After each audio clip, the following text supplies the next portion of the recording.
Hello. So, we're here today to discuss the current planetary transits in terms not of the constellations, which have been discussed elsewhere on YouTube, but in terms of the nakshatra in which they're happening, which is called Punarvasu. Punarvasu means to make good again, although from news headlines, at least here in the United States, things don't seem to be getting made good again, although around the world there is a lot of pressure on to make things good again. And that has to do with these current transits and what are known as the Yogataras.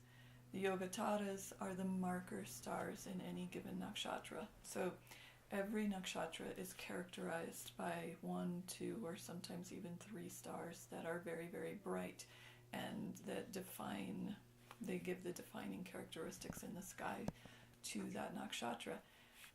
Yogataras, tara means star and yoga means union. Yogataras activate planets, activate yogas, activate happenings generally. They're kind of the activation button of the nakshatras. So if you have a planet in any nakshatra, you will experience that nakshatra when you experience a cycle of that planet.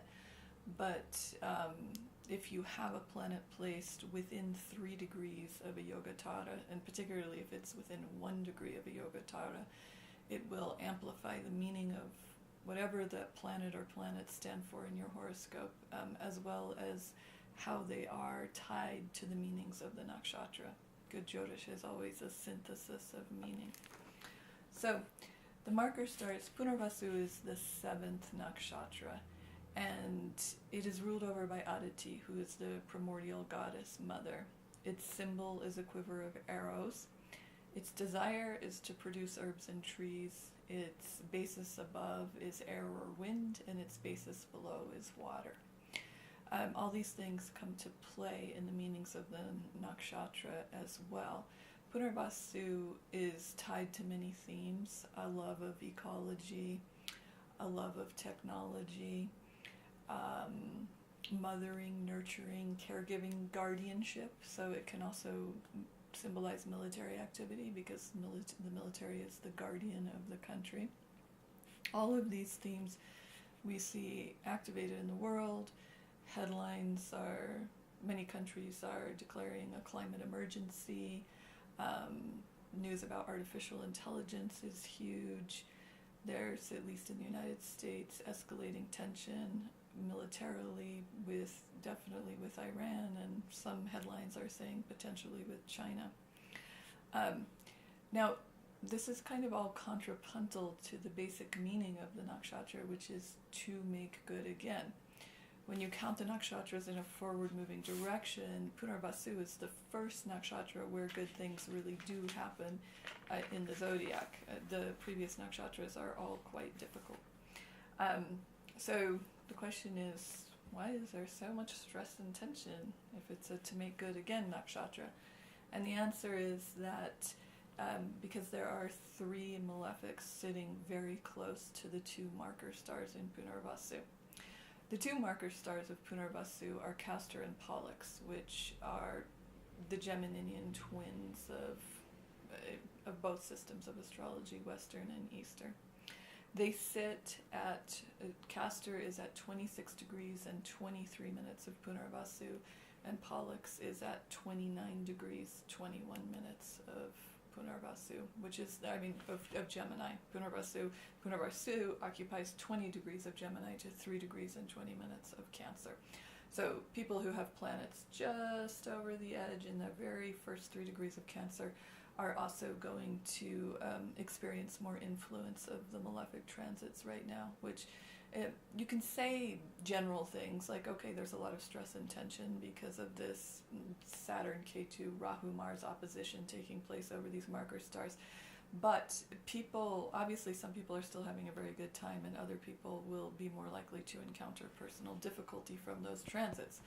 The people who will encounter personal difficulty, as opposed to the background collective difficulty, will be those who have planets generally within the last 10 degrees of Gemini, and I would say Libra and Aquarius too, because Rahu casts trinal aspects.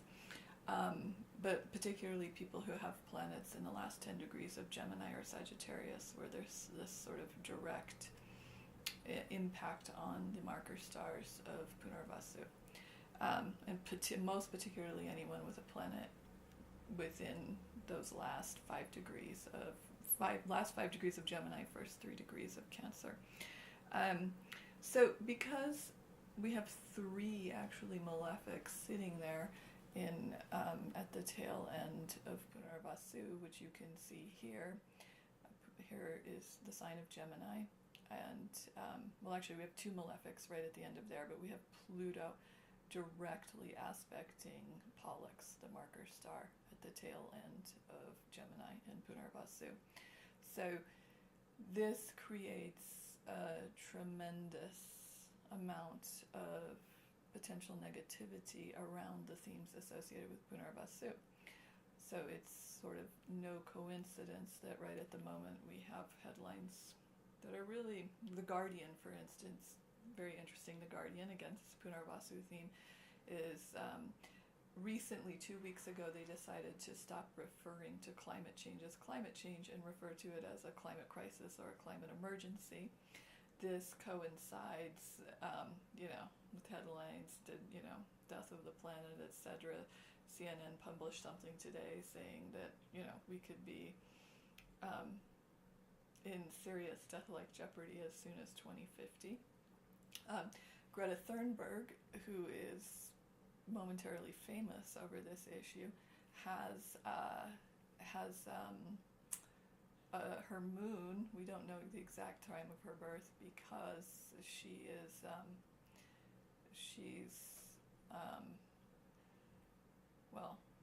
we don't know the time of her birth, but she does have. Okay, now I lost my screen. Zach, can you help me? I went to Greta's horoscope and now I can't find my camera screen. Oh. Oh, you closed it. I didn't close it though. I thought I just clicked over. Does that mean it died? Yeah, I think you closed the recording. So that means it just went off, huh? Yeah. It's not opening. Something went wrong. There's a little red dot up there. Oh, maybe it's been recording. Oh, it's still recording. Okay. I don't know why I went up there. Okay, sorry We've seen that people before. for that panicked glitch. Okay. Zach says we can edit it. If it's not edited, we didn't bother to edit it. So anyway, you can see here in Greta Thunberg's potential ascendant, which this is the day of her birth and the place, but we don't know the exact time, but still her moon is at 25 degrees of Sagittarius, again directly opposite some of those marker stars in Punarvasu. So that is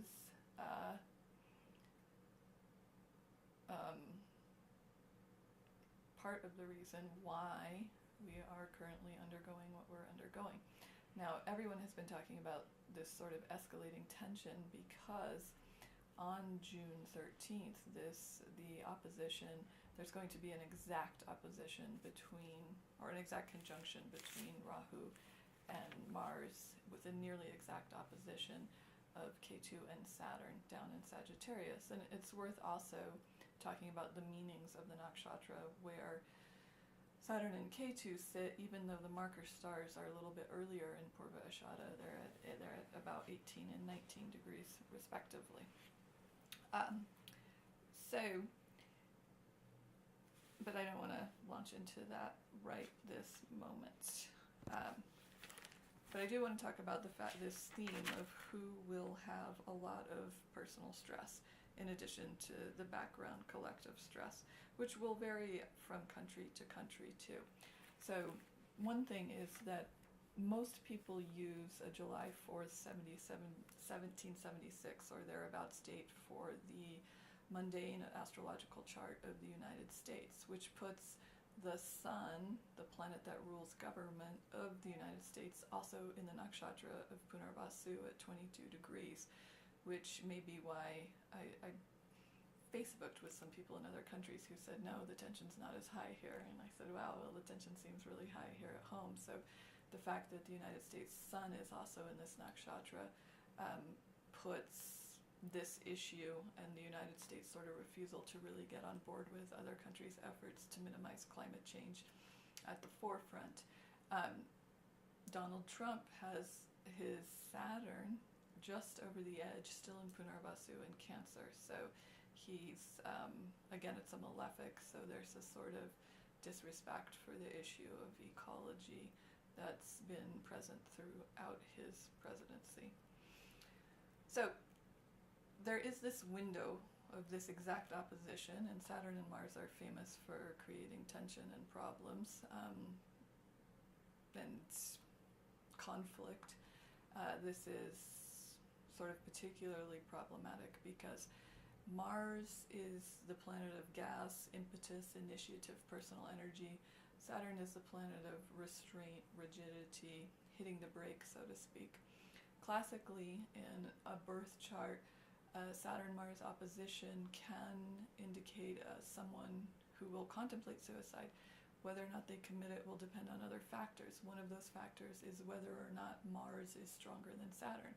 If Mars is stronger than Saturn, the impetus to live will outweigh the impetus to die.